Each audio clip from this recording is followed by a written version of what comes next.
The server room smells like ozone and regret, a sterile hum underscoring my existence. I'm Ethan Hayes, 26, a data janitor at NovaTech, Seattle's tech titan. My cubicle is a gray slab in a forgotten corner, surrounded by blinking monitors and the faint buzz of ambition that doesn't belong to me. I scrub corrupted datasets, patch sloppy code, and keep the geniuses from tripping over their egos. It's soul-crushing, but it's all I've got. I'm good better than good. I see fractal patterns in chaotic data, threads of logic where others see noise. Growing up in foster care taught me to read systems, to survive by understanding how things connect. But here, I'm invisible. My colleagues, with their Ivy League degrees and polished LinkedIn profiles, don't bother learning my name. To them, I'm the orphan kid who slipped through the cracks, a charity case who doesn't belong. Today, something shifts. I'm combing through Project Genesis,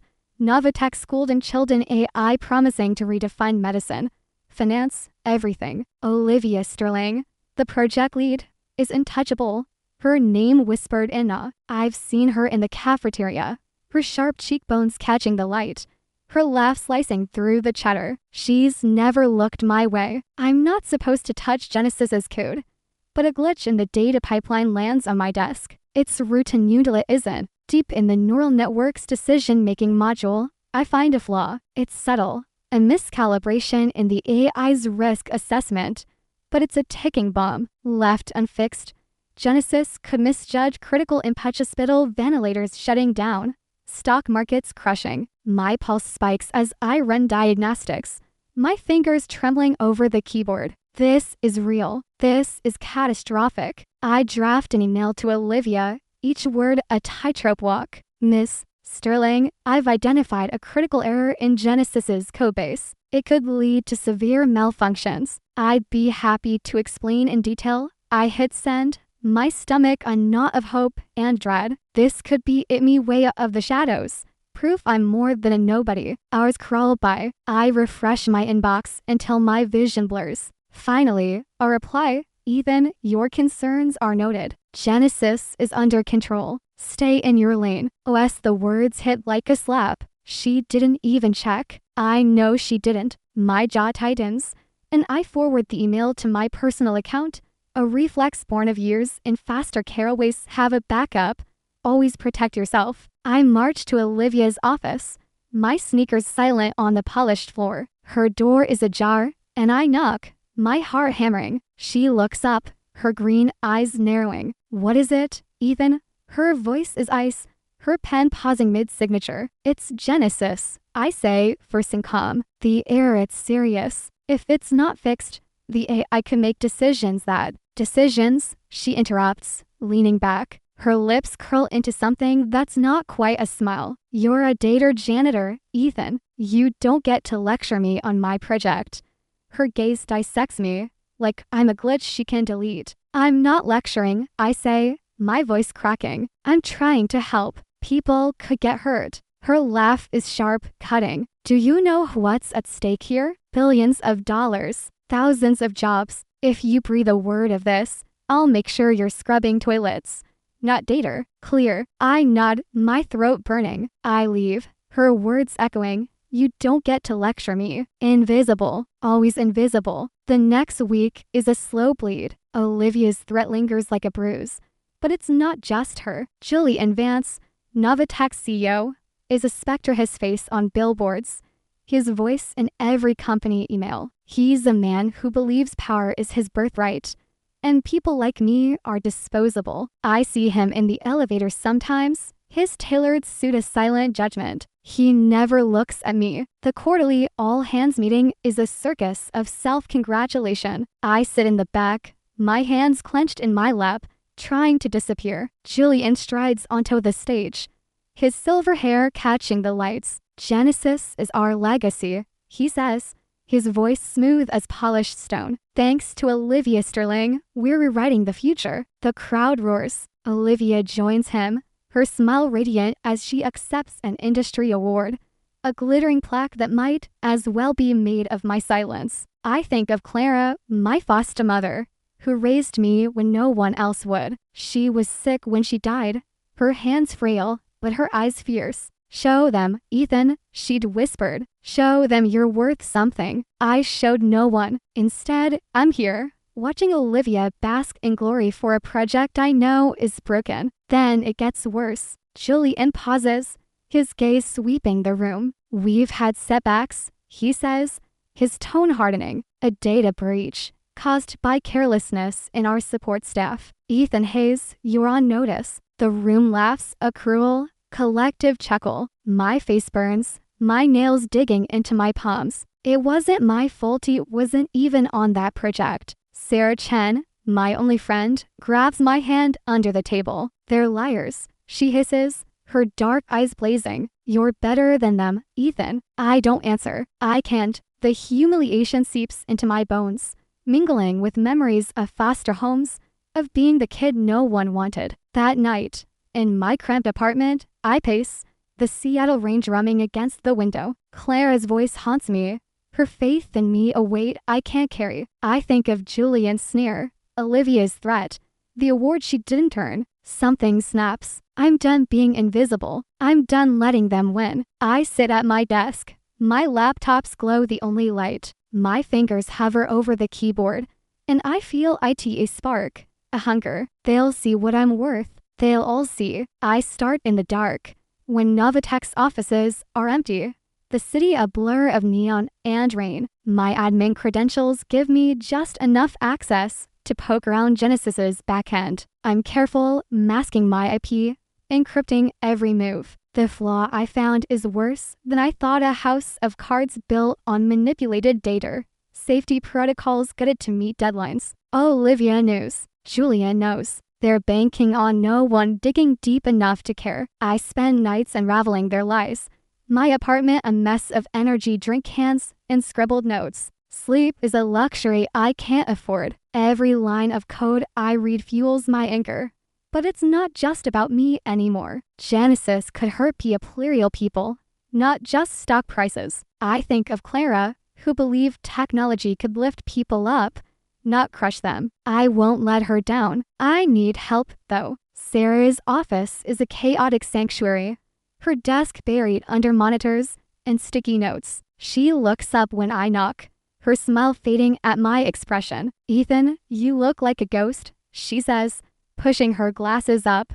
What's wrong? Everything, I say, shutting the door. I tell her about Genesis, the flaw, Olivia's threat, the lies. Her face shifts shock, then anger, then fear. This is bigger than us, she says, her voice low. If we expose them, Julian will bury us. He's got lawyers, politicians. I know, I cut in, leaning forward. That's why we need to be invisible. I'm building an algorithm weapon. It'll use Genesis's own flaws to leak the truth, piece by piece. But I need you to handle the network security. Sarah's fingers drum on her desk, her eyes distant. If we get caught, Ethan, it's not just our jobs, it's our lives. Hackers don't exactly get a slap on the wrist. I swallow, my chest tight. I can't live like this anymore, Sarah. Being nothing, letting them win. Can you? She stares at me, her jaw tight. Then she nods.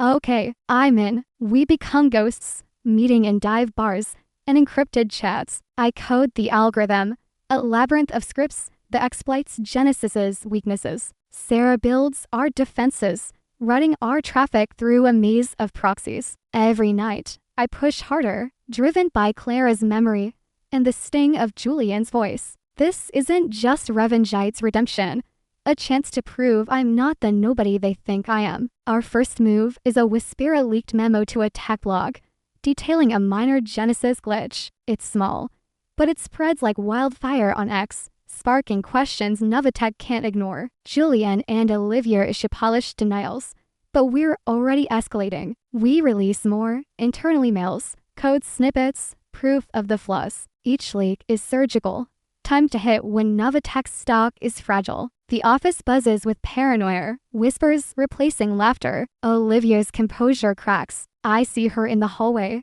her eyes bloodshot, her smile a grimace. Julian's worse, his temper flares in meetings, his voice a whip. They know someone's inside, but they don't know it's me. Not yet. Then they find us. I'm in the server room, uploading our latest leak, when my phone vibrates. Sarah's voice is a hiss. Ethan, they flagged our VPN. Get out now. My heart lurches. I rip the USB from the server, my sneakers pounding as I sprint to the stairwell. Outside, the rain soaks me, Seattle's gray blur swallowing me whole. I'm safe for now, but that night, I return to my apartment to find it gutted. My monitors are smashed, my notes shredded. On the wall, in black marker, stop, or you're done. I meet Sarah at a diner, the fluorescent lights harsh against her pale face. They know, she says, her hands shaking round her coffee. We're out of time. We're not, I say, my voice steadier than I feel. They're scared, Sarah. That's why they're hitting back. We're close. She leans forward, her eyes fierce but scared. Close to what, Ethan? Destroying NovaTech? Thousands of people work there, good people. Are you sure this is justice and not just revenge? Her words cut deep. I think of Clara, who taught me that anger without purpose is poison. I think of the engineers, the janitors, the people who aren't Julian or Olivia. We'll narrow the target, I say finally. Just the ones who lied. Julian, Olivia, the ones who knew. Sarah nods, but her eyes are haunted. We keep going. But the stakes are higher now. Every move feels like a step toward a cliff. Our final leak is a guillotine. We compile a reaper thunders of pages, backed by emails, code, and recordings. It proves everything. Genesis's flaws, the Dr. Dater, Olivia's orders to hide it all. We send it to every major outlet.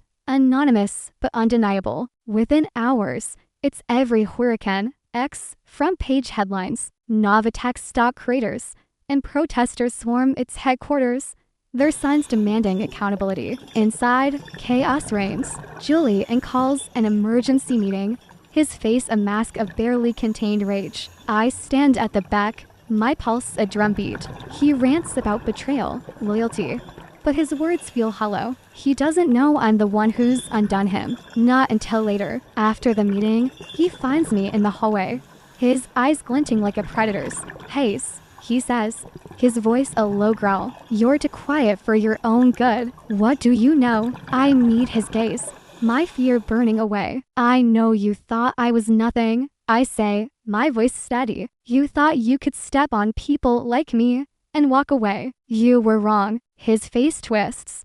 But before he can speak, security arrives. The board has suspended him, effective immediately. Olivia's next, her name a punchline as the world learns the truth. I watch it unfold from my cubicle, the news streaming on my crack monitor. It's not joy, I feel it's relief, mixed with something heavier. NovaTech doesn't die, but it's reborn. New leadership steps in, vowing transparency. They offer me a promotion, senior engineer, a corner office, the spotlight I once dreamed of. I see it for what it is, a bribe to keep me quiet. I decline. I'm not here for their applause. Sarah and I leave, starting our own firm, Hayes Security, a scrappy outfit that helps small businesses fend off cyber threats. We hire misfits like you skids from rough backgrounds, coders the tech world ignored. I pour my savings into a foundation for Clara, funding tech programs for foster kids. It's small,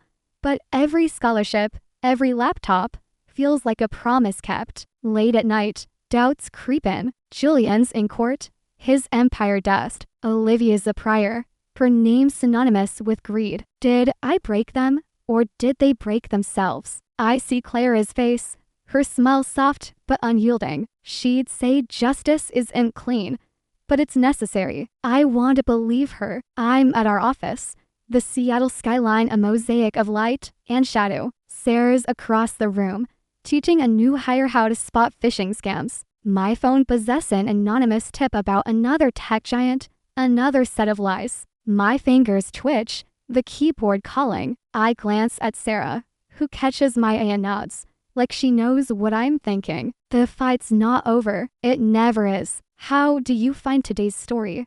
Leave a comment below. If you like this video, please like and share. Especially don't forget to subscribe to the channel so you don't miss our interesting and exciting stories.